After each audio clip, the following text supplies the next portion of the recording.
جی السلام علیکم، میں ہوں آپ کا ہوسٹ مصور علی بلوچ۔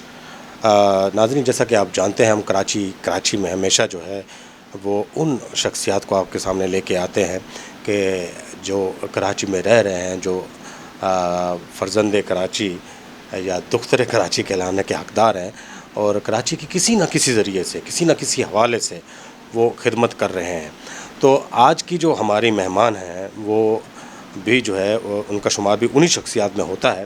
ہماری مہمان نے اپنا جو میٹرک ہے وہ گورنمنٹ اسلامیہ اسکول سے کیا، گریجویشن سر سید گرلز کالج سے انہوں نے کیا، اور پھر ان کا جو پہلا حوالہ ہے وہ اس دشت میں ایک شہر تھا، ایک کتاب ہے۔ ابھی آپ نے دیکھا ہوگا کہ ہم نے ان کے جو مصنف اس دشت میں ایک شہر تھا، اقبال رحمان صاحب، ان کا انٹرویو کیا، تو وہ اس انٹرویو کے دوران جو ہے وہ ہم نے دیکھا کہ اس کے اندر جو ہے نا ایک بڑا بہترین اور بلیغ جو ہے وہ تبصرہ تھا، اور ہماری نظر سے وہ گزرا، تو ہم نے ویسے اسی وقت ہی سوچ لیا تھا کہ ان خاتون کا تو انٹرویو جو ہے کرنا بنتا ہے۔ پھر اس کے اندر ایک اور حوالہ تھا کہ ان کی ایک نئے آنے والا جو ناول تھا اس کا حوالہ دیا گیا تھا اس کتاب میں، اور اس کا کچھ جو ہے وہ تحریر ہم نے پڑھی، اور بڑی مطلب اچھی اور پر اثر اور تحریر تھی وہ، اور کراچی کے حوالے سے۔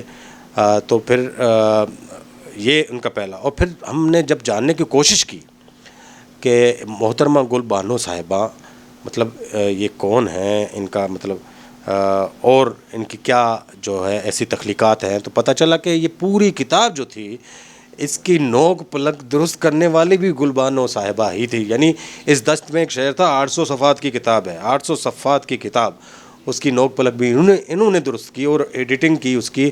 اور پھر جب ہم نے جاننا شروع کیا تو ہم حیران ہوتے چلے گئے، حیرت زدہ ہوتے چلے گئے، کہیں ہم جو ہے نا وہ بالکل انگوشت بدنداں ہو کے بیٹھ گئے کہ ماشاءاللہ جو ہے انہوں نے جو شذرات لکھے، انہوں نے جو انٹرویوز کیے، ان کے جو کارنامے ہیں، کبھی یہ ہمیں جو ہے نا وہ درخت لگاتی ہوئی نظر آتی ہیں، کبھی یہ بڑے لذیذ کھانے بناتی ہوئی نظر آتی ہیں، کبھی جو ہے نا مطلب تحریریں، اور پھر تحریریں سنجیدہ پڑھیں تو آنکھوں میں آنسو، اور جب ان کا جو ہے نا وہ تنزیہ تحریر پڑھیں تو پھر آپ جو ہے نا وہ ہنسے بغیر نہیں رہ سکتے۔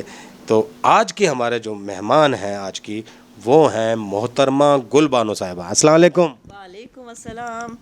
سب سے پہلے تو آپ کا سلامتی چینل کا بہت بہت شکریہ کہ آپ لوگوں نے مجھے اس قابل سمجھا۔ اب یہ کہ اب تو پھنس گئے۔ اب حوالہ جو ہے اقبال صاحب کی کتاب کا ایک بڑا معتبر حوالہ ہے۔ اصل میں انہوں نے یہ کتاب مجھے ویسے پڑھنے کے لیے دی، تو اس وقت مجھے اندازہ نہیں تھا کہ میں اس میں کچھ ایسا کر پاؤں گی۔ جب میں نے اس کو پڑھنا شروع کیا تو وہ بڑی ایک دلچسپ کتاب ہے، جو آپ کو بتائیے کہ جس طرح اس کی پذیرائی اس کو مل رہی ہے، بہت بیسٹ سیلر کتاب بالکل۔ تو وہ کتاب ہی اتنا بڑا حوالہ ہے، اور اس پہ کام کیا تو بہت مزہ آیا، بہت کچھ معلوم ہوا کراچی کے بارے میں جو ہمیں پہلے بالکل نہیں پتہ تھا، اور بس وہ پڑھتے ہی چلے گئے نا، تو جو پڑھتے چلے گئے روانی میں کچھ چیزیں سامنے آئیں، تو پھر لگا کہ اس میں کچھ درستی ہونی چاہیے۔ تو پھر ہم نے ان سے اجازت لی کہ ہم کیا اس میں اپنا جو ہے حصہ ڈالیں، کچھ اس میں قطع برید کریں، تو انہوں نے اس کی اجازت دی، تو ہم نے اس کو پھر دل کھول کے جو ہے اس میں کارروائی شروع کر دی اپنی۔ اور ایڈیٹنگ ہے، یہ بہت مشکل کام ہے، اور اس کے لیے تو بہت ایک مطلب وسیع مطالعہ، مطلب اس 800 صفحات کی جو کتاب ہے، یہ مشکل تو آپ کو واقعی مشکلات تو بڑی پیش آئی ہوں گی، اور کہیں نہ کہیں جو ہے نا آپ پھنس بھی گئی ہوں گی کہ یہ فلاں شخصیت ہے، اگر میں اس کی بات کو تھوڑا سا میں کاٹ دوں تو کہیں یہ ناراض نہ ہو جائیں، یا اس کی یہ کہیں اس طرح کی کنفیوژن رہی۔ کہیں کہیں ایسا ہوا بھی، لیکن ہمارا یہ کہنا ہوتا ہے کہ مصنف جو بھی تحریر کرتا ہے وہ کچھ سوچ کے لکھتا ہے، اس کی اصل جو بنیاد بیس ہوتی ہے اس کو ہم نہیں چھیڑ سکتے، تو ہم نے اس کو مطلب بالکل بھی اس کو نہیں میں نے کیا۔ اور دوسری بات یہ کہ سب سے بڑی بات اقبال صاحب کی جو میں ان کو اکنالج کرنا چاہوں گی کہ انہوں نے کتاب میرے حوالے کر کے یہ نہیں کہا کہ اس میں آپ کچھ غلط کر دیں گے۔ مصنف سب سے پہلے ڈرتا ہے کہ بھئی اس کی کتاب میں کچھ ایسا جو کرنے والا ہے، ایڈیٹنگ کرنے والا۔ اصل میں ایڈیٹنگ پہلے میں نے کی نہیں، جو بات ہے ابھی فرسٹ میرا یہ تھا ایکسپیرینس تھا، اور اس میں نے کوشش کی اپنی، اور اتنی کوئی بڑی بات نہیں میرا۔ پہلی کوشش، ناظرین، پہلی کوشش 800 صفحات کی کتاب، تو مطلب اگر کی ہوتی تو کیا ہوتی. تو یہ بڑی بات ہے جی. یہ میری طرف سے آپ کو جو ہے نا وہ بہت زیادہ مبارکباد, اور یہ بہت بڑا کام ہے. اور میں نے جب جو ہے نا اقبال رحمان صاحب سے بات ہوتی ہے, ملاقات ہوتی ہے, تو ہمیشہ میں ان کو جو ہے نا وہ آپ کی تعریف کرتے ہوئے پاتا ہوں. اور جب آپ کی کوئی تحریر ہماری نظر سے گزرتی ہے تو واقعی جو ہے نا یہ بات نہیں ہے کہ ہم آپ کے سامنے بیٹھے ہوئے ہیں اور آپ کو جو ہے نا وہ مطلب اپریشیٹ کر رہے ہیں. نہیں, اللہ تعالیٰ نے آپ کے اندر جو ہے نا وہ صلاحیت رکھی ہے. آپ ان رائٹرز میں سے ہیں کہ جن کے سامنے لفظ ہاتھ باندھے کھڑے ہو جاتے ہیں کہ مجھے استعمال کریں. ہمارے جیسے رائٹر تو لفظوں کے جو ہے نا وہ پاؤں پڑ رہے ہوتے ہیں, بھئی ادھر آ جاؤ ہم استعمال کرتے ہیں. اچھا, تنزیہ بھی لکھتی ہیں آپ, سنجیدہ بھی لکھتی ہیں, اور یہ تنزیہ لکھنا زیادہ مشکل ہے یا سنجیدہ موضوعات؟ تنزیہ تو نہیں کہہ سکتے, اس کو فکاہیہ کہہ سکتے ہیں. فکاہیہ مضامین کچھ لکھے ہیں میں نے, اور اس کو لوگوں نے بڑا پسند کیا. مطلب بہت سے لوگ یہ کہتے تھے کہ خواتین مزاح میں نہیں آتی ہیں, تو آپ اس پہ ضرور لکھیں. اور میرا انشاءاللہ اس میں ارادہ ہے کہ میں اس پہ مجھے موضوعات کی کمی نہیں ہے. موضوع تو ہمارے آس پاس بکھرے پڑے ہیں ڈھیروں, تو آپ کوئی بھی پوائنٹ لے لیں تو کچھ نہیں. تو ایک چارپائی ایک معمولی سی چیز ہے, اس پہ میں نے لکھا تھا اور لوگوں کو بڑا پسند آیا. آج کل کے جو بچے ہیں وہ چارپائی سے اتنا واقف بھی نہیں ہے. تو فکاہیہ یا تنزیہ یا طنز و مزاح یہ مشکل کام نہیں ہے لوگوں کے مطلب ہونٹوں پہ ہنسی لانا سب سے زیادہ مشکل کام نہیں ہے؟ ہاں, اگر سوچ کے لکھا جائے تو واقعی مشکل کام ہے, لیکن آپ بے اختیار آپ اپنے اندر سے ایک چیز لاتے ہیں اور آپ بے اختیار لکھتے جاتے ہیں, تو پھر آپ کو مشکل نہیں لگتا. ہر وہ آدمی جو اپنا کام سنسیئر ہو کے کرتا ہے وہ اس کو مشکل نہیں لگتا. کوئی بھی کام ہو, آپ اپنے اگر کام سے مخلص ہیں, سنسیئر ہیں, تو آپ کو مشکل نہیں لگتا. اچھا گلبانو صاحبہ, کون سا جو نا فقہ نگار یا مزاح نگار آپ کو پسند ہے, اور آپ کو لگتا ہے کہ آپ کی تحریروں میں کہیں نہ کہیں ان کی تحریروں کی خوشبو آتی ہے, آپ کو کہیں لگتا ہے؟ اچھا, ایسا ہے کہ ہم نے بہت سے مزاح نگاروں کو پڑھا ہے. مشتاق احمد یوسفی کو پڑھا ہے, اور یونس بٹ ہیں ان کو پڑھا ہے, لیکن ان کو اڈاپٹ نہیں کیا, کیونکہ ہمارا جو ایک انداز ہوتا ہے وہ ہمارا اپنا ہی ہوتا ہے. ہم اس کو بناوٹی نہیں کر سکتے. وہ چیز آپ کے اندر سے ابھرتی ہے. تو بس یہ ہے کہ میرا جو بھی ہے, اگر کوئی اس کو کسی سے ملاتا ہے تو وہ ریئلٹی نہیں ہے. سب کچھ لکھا جا چکا ہے, اب صرف کوئی ذرا تھوڑا سا انگ ہٹ کے انگ استعمال کرے گا نا, کامیاب وہی ہوگا. مطلب کوئی بھی جملہ ہے وہ ہر کوئی اپنے انداز میں اس کو ادا کرنے کا جو ہے اس کے اندر اگر فن ہو تو وہی کامیاب ہوگا. اچھا محترمہ, آپ یہاں پر رہی ہیں, کراچی میں رہی ہیں آپ ماشاءاللہ 10-11 سال سے. آپ کی نظروں نے کراچی کو کیسا دیکھا؟ کس طرح کراچی پھیلتا پھولتا آگے بڑھتا جا رہا تھا؟ پہلے کون سی ایسی چیزیں تھیں, مطلب سیر گاہیں تھیں, ایسی جگہیں تھیں جہاں پر جو بچپن میں آپ مطلب جب ابو کہتے یا امی کہتی یا گھر والے کہتے بھئی آج تو ہم فلاں جگہ چلیں گے, تو ایک دم سے خوش ہو جایا کرتی تھی؟ ایسی بے شمار جگہیں تھیں. اب یا تو ہماری دلچسپی ختم ہو گئی, ہم بڑے ہو گئے. بچپن میں تو اگر والدین کہتے ہیں کہ اب آپ کو پارک بھی جانا ہے تو آپ کو بہت اچھا لگتا ہے. اس وقت ہمیں کلفٹن جانا, اس میں جھولے جھولنا, یہ تو بہت اٹریکشن والی چیز تھی. جو ہمیں اگر ابو کہہ دیں کہ بھائی کلفٹن چلنا ہے, تو ہم لوگ تو بس بچے رات کو نیند ہی نہیں آتی تھی. ایک وہ دور بڑا سادہ بہت اچھا دور تھا. خیر ہر دور اپنے اس کا وقت اچھا دور ہوتا ہے, اس میں کوئی وہ نہیں ہے, دو رائے نہیں ہے.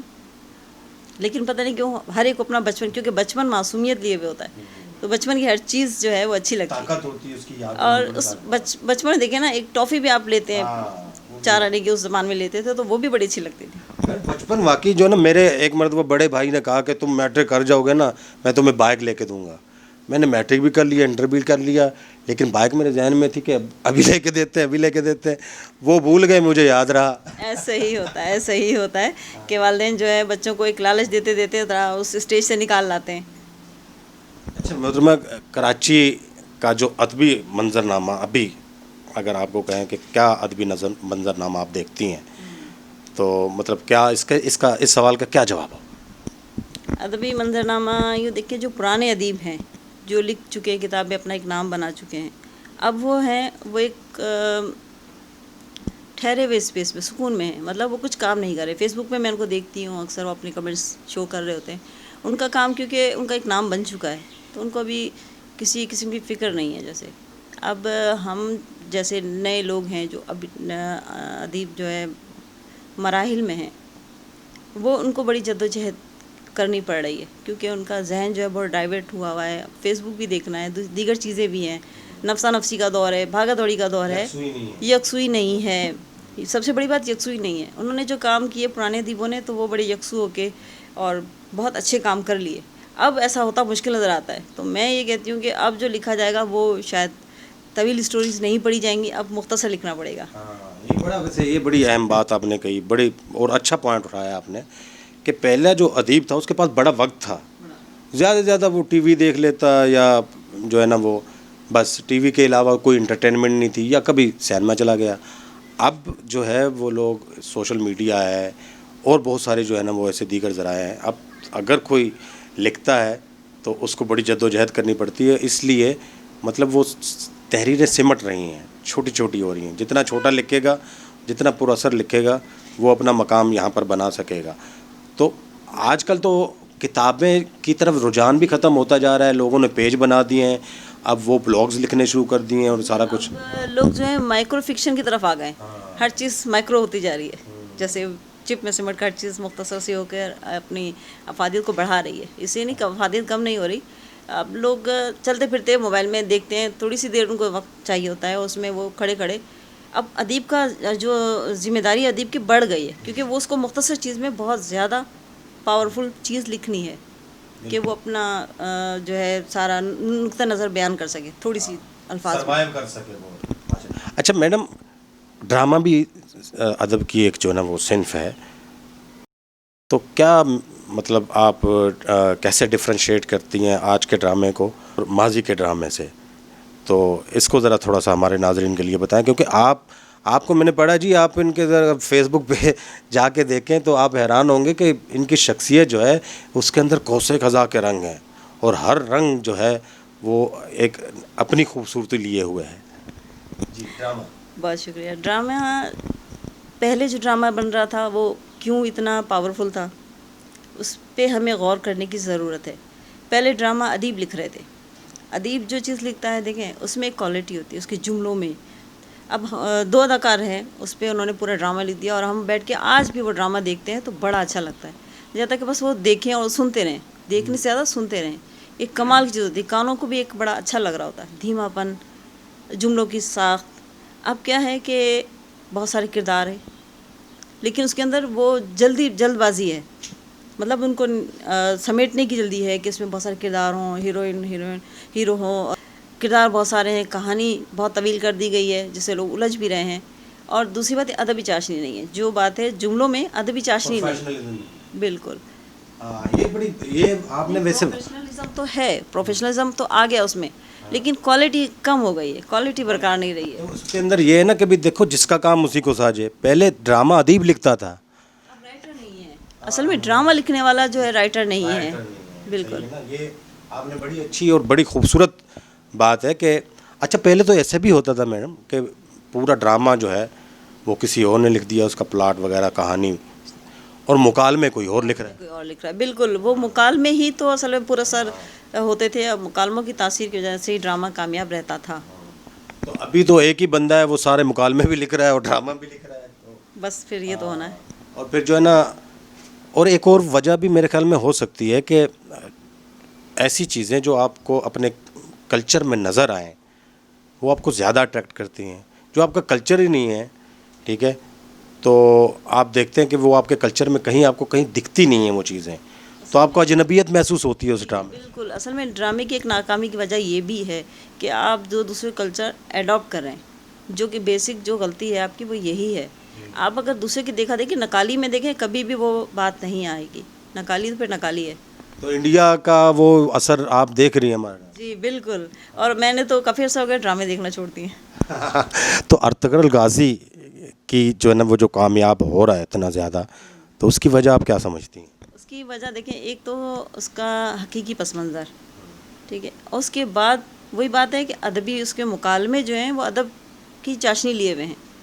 لوگ سننا چاہتے ہیں، پسند کرتے ہیں. آج کا جو بچہ جو ادب نہیں بھی پڑھتا ہے، اگر وہ ادبی چاشنی میں گندھے ہوئے جملے سنے گا تو اس کو یقیناً پسند آئیں گے، اور آئے بھی. بات یہ کہ دیکھیں حقیقی جو کہانی تھی، اب ماضی کے مطلب تاریخ کو لے کر اور آج کے اس میں ادب میں گوند کر آپ بنائیں گے کوئی چیز تو پرفیکٹ تو بنے گی.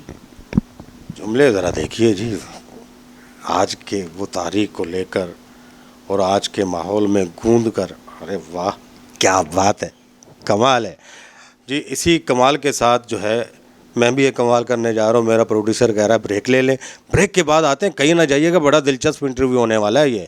ٹھیک ہے جی، یہیں رہیے گا، بریک کے بعد ملتے ہیں آپ سے. جدید کراچی، قدیم کراچی، جانیے کراچی کا حال کراچی میں.